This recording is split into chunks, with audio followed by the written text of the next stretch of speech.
Hello everyone, the commerce professor में आप सभी का स्वागत है। आज हम पढ़ेंगे मार्केटिंग मैनेजमेंट का एक और टॉपिक जिसका नाम है कस्टमर वैल्यू। आज हम पढ़ेंगे कस्टमर वैल्यू क्या होता है, importance of customer value, components of customer value और how to measure customer value.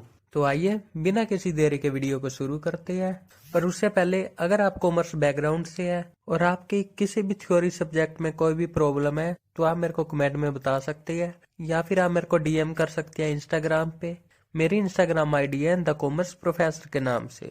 तो आप वहाँ अपनी प्रॉब्लम बता सकते हैं, कोई भी आपकी थ्योरी रिलेटेड प्रॉब्लम हो या कोई करियर एडवाइस लेनी हो आप मेरे से वो भी ले सकते हैं। तो आइए अब बिना किसी देरी के वीडियो को शुरू करते हैं।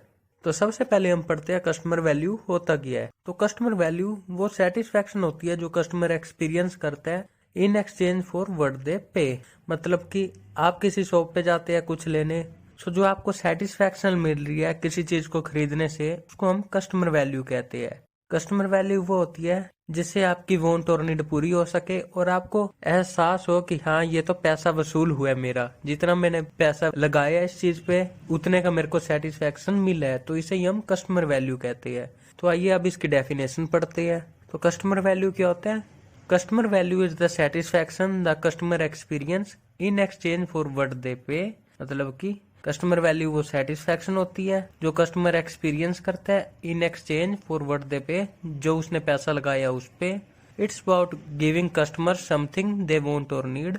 इसका मतलब होता है कस्टमर्स को वो चीज प्रोवाइड करना जो उन्हें चाहिए and making sure they feel like they are getting a good deal for their money. मतलब कि उनको ऐसे लगना चाहिए कि हाँ अब हमारे पैसे वसूल हुए हैं, जो हमने पैसे लगाए थे उससे हमें अच्छी खासी सेटिस्फेक्शन हो रही है। तो अब हम पढ़ते हैं इम्पोर्टेंस ऑफ कस्टमर वैल्यू। जैसा कि आपने पढ़ा है कि कस्टमर वैल्यू सेटिस्फेक्शन होती है जो कस्टमर एक्सपीरियंस करता है, तो इससे आप अंदाजा लगा सकते हैं कि किसी प्रोड्यूसर के लिए या किसी शॉपकीपर के लिए कस्टमर वैल्यू कितनी इंपॉर्टेंट हो सकती है। तो सबसे पहला पॉइंट है हमारा कस्टमर सेटिस्फेक्शन। जब कस्टमर को लगता है कि हाँ मेरे को पैसा वसूल हो रहा है, जो मैंने पैसा लगाया है उतनी मेरे को सेटिस्फेक्शन हुई है, तो कस्टमर हैप्पी होता है अपनी परचेज से और उसकी सेटिस्फेक्शन भी इंक्रीज होती है और उसकी शॉपकीपर के साथ एक लॉयल्टी बढ़ती है। मतलब कि आप कोई चीज लेने गई हो, अगर आपको अच्छी क्वालिटी मिल रही है, प्राइस रीजनेबल मिल रहे हैं, तो आप जाहिर सी बात है सेटिस्फाई होंगे और सेटिस्फाई होंगे तो आप क्या करोगे, लॉयल्टी भी आपकी बढ़ेगी। आप उस प्रोड्यूसर से उस शॉपकीपर से बार बार चीजें खरीदना प्रेफर करेंगे। उसके बाद आता है कॉम्पिटिटिव एडवांटेज। अब मान लो फॉर एग्जांपल दो शॉपकीपर है, वो सेम गुड्स बेच रही है और सेम प्राइस में, पर एक शॉपकीपर का बिहेवियर बहुत अच्छा है, अच्छी क्वालिटी का प्रोडक्ट बेच रहा है, जबकि दूसरा शॉपकीपर थोड़ा गुस्से वाला है, ढंग से बात नहीं करता, चीजें उसकी गंदी होती है। तो आप जाहिर सी बात है उस शॉपकीपर से प्रोडक्ट खरीदना पसंद करेंगे जिसका बिहेवियर अच्छा है और जो अच्छी क्वालिटी का प्रोडक्ट बेच रहा है। तो इस पॉइंट में वही कहा गया है कि providing superior value compare to competitor can help a business stand out in the market and attract more customers. मतलब अगर आप कस्टमर को अच्छी वैल्यू देंगे, उसको सेटिस्फाई करेंगे, तो आप मोर कस्टमर्स को अट्रैक्ट कर सकते हैं और अपने बिजनेस को मार्केट के अंदर स्टैंड आउट करके रख सकते हैं। मतलब अपने बिजनेस को मार्केट में लंबे समय तक चला सकते हैं। उसके बाद आता है रिपीट बिजनेस। ये फर्स्ट पॉइंट जैसा ही है, अगर आप अपने कस्टमर को सेटिस्फाई कर रहे हैं तो मोर चांसेस है कि वो आपसे रिपीट परचेज करेगा। मतलब वो आपसे ही गुड्स परचेज करता रहेगा किसी और शॉप से लेने के बजाय। और इससे आप अंदाजा लगा सकते हैं कि कस्टमर सेटिस्फेक्शन कितनी जरूरी है। उसके बाद आता है पॉजिटिव वर्ड ऑफ माउथ। तो आपने प्रमोशन मिक्स में पढ़ा होगा पब्लिसिटी, तो ये वही है कि अगर आप अपने कस्टमर को सेटिस्फाई कर रहे हो तो वो आगे जाके अपने दोस्तों को बताएगा, रिलेटिव्स को बताएगा और आपकी शॉप को प्रेफर करेगा। जैसा कि आप कहीं से कपड़े लेके आते हो, अच्छे कपड़े, तो लोग आपसे पूछते हैं या आप खुद ही बताते हो कि वो कपड़ों का शोरूम बहुत अच्छा है, आप भी उससे ही कपड़े लिया करो, क्वालिटी भी अच्छी होती है, प्राइस भी रीजनेबल होती है। तो यही है, अगर आप किसी कस्टमर को सेटिस्फाई करोगे तो आपकी शॉप की पब्लिसिटी भी करेगा, अपने दोस्तों को, रिश्तेदारों को आपकी शॉप के बारे में बताएगा, जिससे आपकी शॉप के कस्टमर्स इंक्रीज होंगे। उसके बाद आता है प्रॉफिटेबिलिटी। इसका मतलब है जब आप अपने कस्टमर्स के दिल में जगह बना लेते हैं, जब उनको विश्वास हो जाता है कि हाँ ये शॉपकीपर अच्छा है, इसके प्रोडक्ट्स बहुत अच्छे होते हैं और प्राइस भी रीजनेबल होते हैं, तो आप थोड़ा सा अपना प्राइस इंक्रीज कर सकते हो और अपना प्रॉफिट मार्जिन थोड़ा सा हाई कर सकते हो। पर ये आप तभी कर सकते हो जब आपने कस्टमर के दिल में जगह बना ली है कि हाँ इसका प्राइस रीजनेबल होगा और इसकी क्वालिटी अच्छी होगी। उसके बाद अब हम पढ़ते हैं कंपोनेंट्स ऑफ कस्टमर वैल्यू। तो हमारे पास 4 कंपोनेंट्स होते हैं कस्टमर वैल्यू के, जो कि है functional value, social value, psychological value और मॉनेटरी वैल्यू। तो सबसे पहले आता है फंक्शनल वैल्यू। फंक्शनल वैल्यू क्या होता है? This is about the practical benefits customer get from A product और सर्विसेज। मतलब कि वो प्रैक्टिकल बेनिफिट्स होते हैं जो कस्टमर को मिलते हैं उनके प्रोडक्ट और सर्विसेज लेने से। मतलब आप कोई प्रोडक्ट ले रहे हो तो उससे आप कौन कौन से फंक्शंस परफॉर्म कर सकते हो, इसे हम फंक्शनल वैल्यू कहते हैं। फॉर एग्जाम्पल, अगर आप एक स्मार्टफोन ले रहे हो तो उसके फंक्शनल वैल्यू क्या होंगे कि आप उससे कॉल कर सकते हो, मैसेजेस सेंड कर सकते हो और इंटरनेट चला सकते हो इजीली। उसके बाद आता है सोशल वैल्यू।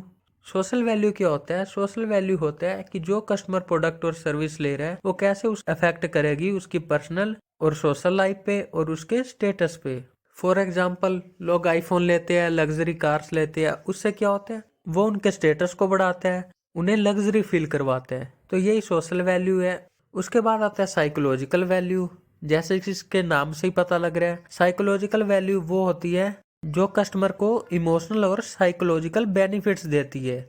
ये हो सकती है फीलिंग ऑफ हैप्पीनेस, सेटिस्फैक्शन और कंफर्ट। अगर एक कस्टमर आपका प्रोडक्ट खरीदने से खुश हो रहा है, वो सेटिस्फाई हो रहा है या उसे कंफर्ट महसूस हो रहा है, तो उसे हम क्या कहेंगे? Psychological value. कि मतलब उसे साइकोलॉजिकल वैल्यू मिली है हमारे प्रोडक्ट खरीदने से। For example, buying A brand of chocolate that remind someone of their childhood might provide psychological value. मतलब एक पर्सन है, उसको एक किसी ब्रांड की चॉकलेट खरीदने से उसे अपने बचपन की याद आती है या किसी समवन स्पेशल की याद आती है। आपको भी किसी ना किसी की आती होगी, तो वो चॉकलेट उसे साइकोलॉजिकल वैल्यू दे रही है। उसके बाद आता है मॉनेटरी वैल्यू। ये हम पढ़ चुके हैं और इसके नाम से ही पता लग रहा है कि मॉनेटरी वैल्यू क्या होता है। मॉनेटरी वैल्यू होता है पैसा वसूल।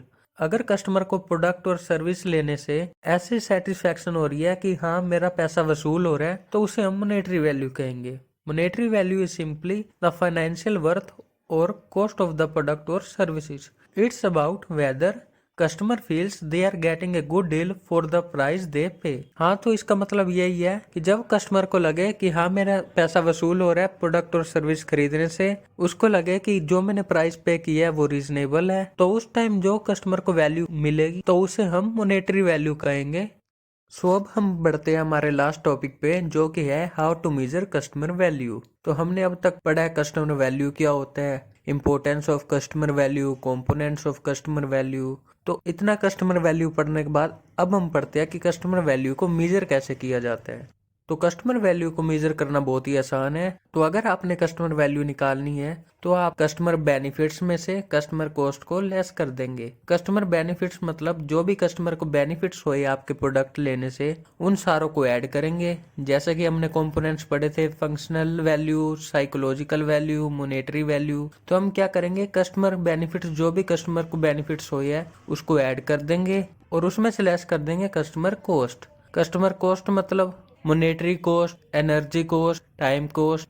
मॉनेटरी कॉस्ट वो कॉस्ट है जो उसने प्रोडक्ट खरीदते वक्त आपको पैसे दिए है। जितने कस्टमर के पैसे लगे हैं प्रोडक्ट खरीदने में उसको हम मॉनेटरी कॉस्ट कहेंगे। एनर्जी कॉस्ट वो कॉस्ट होएगी जो कस्टमर की एनर्जी वेस्ट हुई है प्रोडक्ट खरीदने में। मतलब वो कितनी दूर तक गया आपका प्रोडक्ट लेने, या कोई भी उसने एफर्ट्स की है प्रोडक्ट खरीदने में जिससे उसकी एनर्जी लॉस हुई है, उसको हम एनर्जी कॉस्ट कहेंगे। और टाइम कॉस्ट मतलब कितना कस्टमर का टाइम वेस्ट हुआ है आपका प्रोडक्ट लेने में। वेस्ट नहीं कह सकते, मतलब इन द सेंस कितना उसको टाइम लगे आपके प्रोडक्ट लेने में, उसको हम कहेंगे टाइम कॉस्ट। तो हम क्या करेंगे? कस्टमर बेनिफिट्स मतलब फंक्शनल, साइकोलॉजिकल, मॉनेटरी और सोशल वैल्यू को ऐड कर देंगे और उसमें से लेस कर देंगे कस्टमर कॉस्ट, जो कि है मॉनेटरी कॉस्ट, एनर्जी कॉस्ट और टाइम कॉस्ट। तो इसी के साथ हमारा कस्टमर वैल्यू का ये टॉपिक खत्म होता है। आई होप आपको ये वीडियो अच्छी लगी होगी और आपको समझ आया होगा ये टॉपिक। अगर आपका कोई डाउट है तो आप कमेंट में बता सकते हैं या मेरे को इंस्टा पे डीएम कर सकते हैं। सो अगर आपको ये वीडियो अच्छी लगी